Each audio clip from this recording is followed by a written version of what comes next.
AWS Reinvent 2021.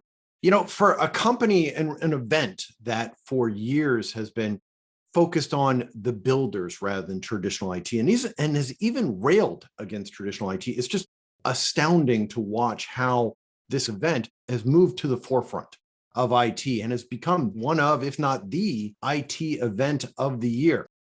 And this year's event was particularly interesting because it was the first one with their new CEO, Adam Spalinsky, at the helm.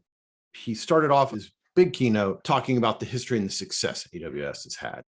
And it's been astounding. I think some of the numbers he referenced were 100 trillion objects on S3, as well as 60 million new EC2 instances every day. I mean, those numbers are amazing. But I'm more interested in where AWS is headed. And to help me talk about that and really provide an interesting and unique perspective on AWS Insight is my new colleague and senior analyst at ESG, Rob Strechay. Rob, break it down for us. What did you see at reInvent 2021? What stood out to you? Thanks, Scott. Yeah, I'm excited to be here. There was really some super interesting things that went on. I think a lot of it was really paying out the promise that they had started to talk about. We're going to do solutions, not just services. At the end of the day, there was a lot of announcements of services. Some of the fascinating ones that they talked about was some new instance types based on their new ARM processor, a new version of FSX, yet another file system with OpenZFS. And then also a very interesting one around an AWS Cloud WAN service that were very fascinating and really are the underpinning of some of what the customers are asking them for to be more of a full solution provider. What's really fascinating is just the breadth of what AWS is doing, both from the number of types of instances they offer, but as they go into solutions.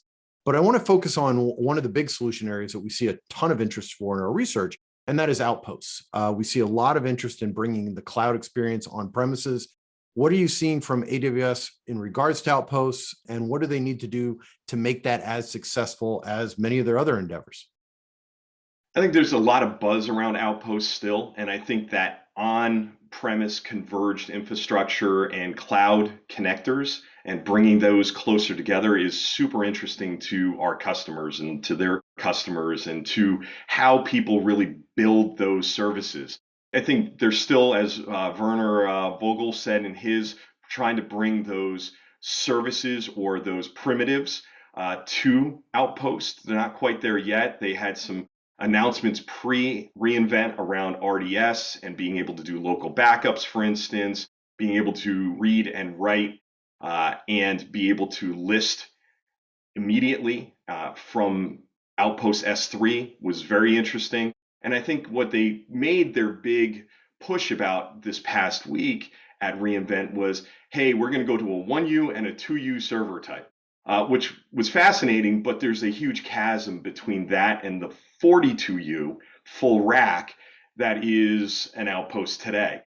Plus, they also talked about the ruggedized edge with AWS's Snow family and the Snowball Edge, which is running EC2 instances also.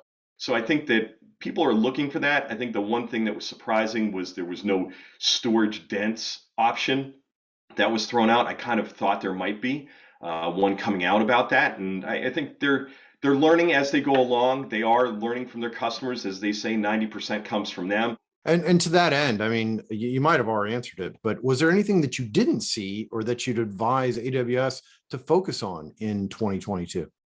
Yeah, I think the big thread that they had on environmental was very interesting, coming out with the AWS carbon footprint tool and trying to tie that all together, and Werner getting into, hey, you need to be more efficient, and this is a play off of good responsibility as the customer. I think the thing that was really missing was paying out the promise of solutions. I think that they spent a lot of time talking solution but not providing how you get to those solutions, and I think that that's still their biggest challenge with the enterprise as they move beyond builders and to those IT organizations and business side folks that buy solutions, not buying services. Yeah, that makes a ton of sense, and it's really fascinating when you think about a company as big and as successful as what AWS has accomplished, how much opportunity there still is for them. Rob, thank you. Thanks for your time and your insights.